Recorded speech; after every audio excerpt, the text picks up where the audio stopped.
ಸರ್ಕಾರಿ ಕಿರಿಯ ಪ್ರಾಥಮಿಕ ಪಾಠಶಾಲೆಗೆ ಸಮವಸ್ತ್ರ ಮತ್ತು ಬ್ಯಾಗ್ ವಿತರಣೆ. ಯಲಹಂಕ ತಾಲೂಕು ಹೆಸರಘಟ್ಟ ಹೋಬಳಿ ಸೊನ್ನೇನಹಳ್ಳಿ ಸರ್ಕಾರಿ ಕಿರಿಯ ಪ್ರಾಥಮಿಕ ಪಾಠಶಾಲೆಗೆ ಸಮವಸ್ತ್ರ ಮತ್ತು ಬ್ಯಾಗ್ ವಿತರಣೆ ಮಾಡಲಾಯಿತು.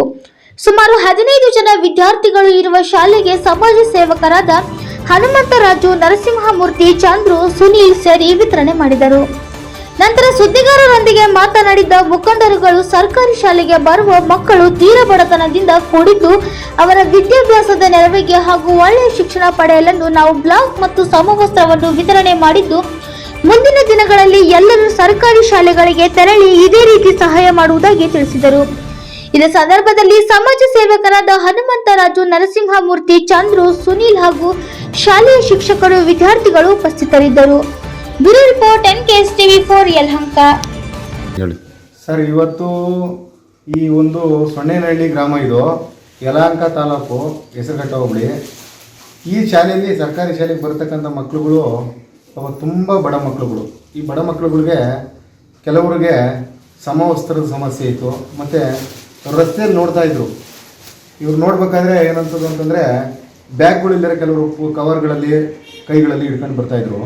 ಅವ್ರ ಸಮಸ್ಯೆ ಏನೋ, ಬ್ಯಾಗ್ಗಳಿದ್ರೆ ಒಂದು ಸ್ವಲ್ಪ ಜಾಸ್ತಿ ಬುಕ್ಗಳನ್ನ ಇಟ್ಕೊಂಡೋಗಿ ಒಳ್ಳೆ ವಿದ್ಯಾಭ್ಯಾಸ ಮಾಡ್ಬೋದು ಅನ್ನೋದು ನಮ್ಮ ತಲೆಗೆ ಬಂತು. ಮುಖ್ಯವಾಗಿ ಇವತ್ತು ಯಾವುದೇ ಒಂದು ಬಡತನದ ಕುಟುಂಬ ಮೇಲೆ ಬರಬೇಕು ಅಂದರೆ ಶಿಕ್ಷಣ ಅನ್ನೋದು ಬಹಳ ಮುಖ್ಯ. ಇಲ್ಲಿರ್ತಕ್ಕಂಥ ಎಲ್ಲರೂ ಕೂಡ ಬಡತನದಲ್ಲಿರ್ತಕ್ಕಂಥ ಕುಟುಂಬಗಳ ಮಕ್ಕಳುಗಳು. ಇವರು ಶಿಕ್ಷಣವಂತರಾಗಿ ಮುಂದೆ ಒಳ್ಳೆ ಉದ್ಯೋಗಗಳನ್ನ ಪಡ್ಕೊಂಡು ಒಳ್ಳೆ ಸ್ಥಾನಮಾನಗಳಿಗೆ ಹೋದರೆ ಬಡತನದ ಕುಟುಂಬಗಳು ಮೇಲೆ ಬರ್ತವೆ. ನಮ್ಮ ನರಸಿಂಹಮೂರ್ತಿಯವರು ಸಮಾಜ ಸೇವಕರು ಸೊನ್ನೇನಹಳ್ಳಿ, ಸುನೀಲ್ ಅವರು ಸಮಾಜ ಸೇವಕರು ತರೋಣಸೆ, ಮತ್ತು ನಮ್ಮ ಚಂದ್ರಣ್ಣವರು ತರೋಣಸೆ ಸಮಾಜ ಸೇವಕರು, ಇವರೆಲ್ಲ ಮಾತಾಡಿಕೊಂಡು ನಾವೇನು ಮಾಡೋಣ, ಯಾವುದಾದ್ರೂ ಒಂದು ಸಮಾಜಮುಖಿ ಕೆಲಸ ಮಾಡಬೇಕು ಅಂತ ಹೇಳ್ತಾಯಿದ್ರು.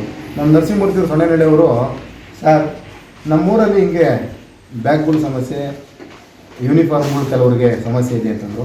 ಸರಿ ಆಯಿತು ಅಂದರು. ನಾವೆಲ್ಲ ಮಾತಾಡಿಕೊಂಡು ನರಸಿಂಹಮೂರ್ತಿ ಅವರೇ ಮತ್ತು ನಮ್ಮ ಸುನೀಲ್ ಅವರು, ನಮ್ಮ ಚಂದ್ರಣ್ಣವರು ಖುದ್ದಾಗಿ ಅವರೇ ಹೋಗಿ ಯಾರಿಗೆ ಯೂನಿಫಾರ್ಮ್ ಕೊರತೆ ಇದೆ ಅಂಥ ಮಕ್ಕಳಿಗೆ ಸ್ಟಿಚ್ ಮಾಡಿಸಿ ಯೂನಿಫಾರ್ಮ್ ತಂದು ಕೊಟ್ಟಿದ್ದಾರೆ. ಮತ್ತು ಬ್ಯಾಗ್ಗಳನ್ನ ಪ್ರತಿಯೊಬ್ಬರಿಗೂ ಕೂಡ, ಯಾರೂ ಕೂಡ ಬ್ಯಾಗ್ ಇಲ್ಲದೆ ಶಾಲೆಗೆ ಹೋಗಬಾರ್ದು ಅಂತೇಳಿ ಬ್ಯಾಗ್ಗಳು ತಂದು ಕೊಟ್ಟಿದ್ದಾರೆ. ಮತ್ತು ಪುಸ್ತಕದ ಕೊರತೆ, ಮುಂದೆ ಈ ಬಡ ಮಕ್ಕಳುಗಳಿಗೆ ಏನೇ ಪುಸ್ತಕದ ಕೊರತೆ ಇದ್ದರೂ ಸಹ ನಾವು ಸವಲತ್ತನ್ನು ಒದಗಿಸ್ಕೊಡ್ತೀವಿ, ಚೆನ್ನಾಗಿ ಓದ್ರಿ ಅಂತೇಳಿ ಮಕ್ಕಳುಗಳಿಗೆ ಆಶೆಯನ್ನು ನಾವೆಲ್ಲರೂ ಸೇರಿ ಬಯಸ್ತೀವಿ ಸರ್. ಸುಮಾರು ಒಂದು 20 ಜನ ಇರ್ಬೋದು ಸರ್. ಎಷ್ಟೊಂದು ಬ್ಯಾಗ್ಗಳು ಇಟ್ಕೊಂಡಿದ್ರೆ ನೆಕ್ಸ್ಟ್ ಯಾರಿಗಾದ್ರೂ ಬರೋ ಮಕ್ಕಳುಗಳಿಗೂ ಅನುಕೂಲ ಆಗುತ್ತೆ. ಅದರಿಂದ ಏನಂದರೆ, ಈ ಮಕ್ಕಳುಗಳೇ ಮುಂದಿನ ಈ ದೇಶದ ಭವಿಷ್ಯ ಅನ್ನೋ ದೃಷ್ಟಿನಲ್ಲಿ ಉತ್ತಮವಾದ ಸಮಾಜ ಕಟ್ಟಕ್ಕೆ ಈ ಮಕ್ಕಳುಗಳು ಕಾರಣ. ಇಂದಿನ ಮಕ್ಕಳೇ ಮುಂದಿನ ಪ್ರಜೆಗಳು ಅನ್ನೋ ಆಶಯದಿಂದ ನಾವು ಈ ಕೆಲಸ ಮಾಡ್ತಾ ಇದ್ದೀವಿ ಸರ್. ಮಾಡ್ತೀರಾ ಸರ್? ಸರ್, ನಮ್ಮ ಜೀವನದ ಕೊನೆ ಉಸಿರಿರೋವರೆಗೂ ನಮ್ಮಿಂದ ಸಾಧ್ಯ ಆಗೋದನ್ನ ಯಾವುದೋ ಒಂದು ರೀತಿ ನಾವು ಸಮಾಜಕ್ಕೆ ಸೇವೆ ಮಾಡ್ತಾನೆ ಇರ್ತೀವಿ ಸರ್. ಹೆಸರು ಹೇಳ್ಬಿಡಿ. ಹನುಮಂತರಾಜು, ಚಂದ್ರಚಂದ್ರ, ಸಮಾಜ ಸೇವಕರು. ನಮಸ್ಕಾರ. ಇದು ನಮ್ಮ ಶಾಲೆ.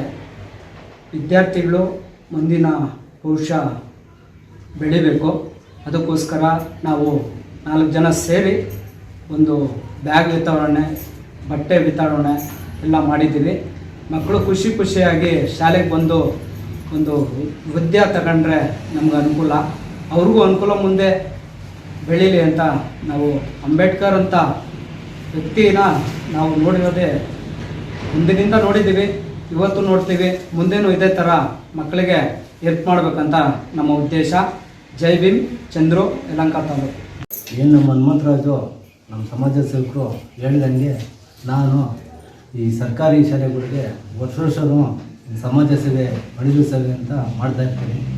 ಆದ ಕಾರಣ ಇವಾಗ ಈ ಸೊನ್ನೇನಹಳ್ಳಿ ಸ್ಕೂಲಿಗೆ ಕೊಟ್ಟಿದ್ದೀನಿ, ಕನಿಂಪಾಳ್ಯ ಕೊಟ್ಟಿದ್ದೀನಿ, ಆ ಥರ ಕೊಡ್ತಾಯಿರ್ತೀನಿ. ಈಗಿನ ಮಕ್ಕಳೇ ನಾಳೆಯ ಪ್ರಜೆಗಳು. ಒಳ್ಳೆಯವರಿಗೆ ಒಳ್ಳೆಯ ವಿದ್ಯಾಭ್ಯಾಸ ಬರಲಿ, ನಾಳೆ ದಿನ ಒಳ್ಳೊಳ್ಳೆ ಅಧಿಕಾರಿಗಳಾಗಲಿ, ಆಫೀಸರ್ಗಳಾಗಲಿ ಅಂತ ನಾನು ಇಚ್ಛೆ ಪಡ್ತೀನಿ. ಈ ದಿವಸ ನಮಗೆ ನಮ್ಮ ಶಾಲೆಯಲ್ಲಿ ಬರ್ತಕ್ಕಂಥ ಮಕ್ಕಳೆಲ್ಲ ಇವ್ರು ಹೇಳ್ದಂಗೆ ಬಡ ಮಕ್ಕಳೇ, ಆದರೆ ಯಾರೂ ಒಂದು ಬ್ಯಾಗ್ ತರ್ತಿರ್ಲಿಲ್ಲ. ಬ್ಯಾಗ್ ತರ್ದಿದ್ದಕ್ಕೆ ನಾವೇನು ಮಾಡಿದ್ವಿ, ಇವ್ರಿಗೆ ನಮ್ಮ ಮೂರ್ತಿಯವ್ರಿಗೆ ಬಂದು ನೋಡಿ, ಈ ಥರ ನಮ್ಮ ಮಕ್ಕಳು ಬ್ಯಾಗ್ ಇಲ್ಲ, ತುಂಬ ಬಡತನದಿಂದ ಬಂದಿರೋ ಮಕ್ಕಳು, ಅವರೆಲ್ಲ ಕವರಲ್ಲಿ ಇಟ್ಕೊಂಬರ್ತಾ ಇದ್ದಾರೆ, ತುಂಬ ತೊಂದರೆ ಆಗ್ತಾ ಇದೆ, ಅದರಿಂದ ನೀವು ದಯವಿಟ್ಟು ಬ್ಯಾಗನ್ನು ಕೊಡಿಸಿ ನಮ್ಮ ಮಕ್ಕಳಿಗೆ ಸಹಾಯ ಮಾಡಬೇಕು ಅಂತ ಕೇಳ್ಕೊಂಡಾಗ ಅವರು ಒಂದೇ ಮನಸ್ಸಿಂದ ಒಪ್ಕೊಂಡು ಆಯಿತು ನಿಮ್ಮ ಮಕ್ಕಳಿಗೆ ಎಷ್ಟು ಮಕ್ಕಳಿದ್ದಾರೆ ಹೇಳಿ ಎಲ್ಲರಿಗೂ ಬ್ಯಾಗ್ ವಿತರಣೆ ಮಾಡ್ತೀವಿ ಅಂತ ಹೇಳಿ ಆಶಯ ಕೊಟ್ಟು ಅದರಂತೆ ಇವತ್ತು ನಮ್ಮ ಮಕ್ಕಳು ಸ್ಕೂಲ್ ಮಕ್ಕಳಿಗೆಲ್ಲ ಬ್ಯಾಗನ್ನು ವಿತರಣೆ ಮಾಡಿ ನಮಗೆ ಸಹಕಾರ ಮಾಡಿದ್ದಾರೆ. ಅವ್ರಿಗೆ ತುಂಬ ಹೃದಯದ ನಮ್ಮ ಕಡೆಯಿಂದ ಧನ್ಯವಾದಗಳು. ಮತ್ತು ನಮ್ಮ ಶಾಲೆಯ ಪರವಾಗಿ ಅವ್ರಿಗೆ ತುಂಬ ಹೃದಯದ ಧನ್ಯವಾದಗಳನ್ನು ನಾವು ಅರ್ಪಿಸ್ತಾ ಇದ್ದೀವಿ.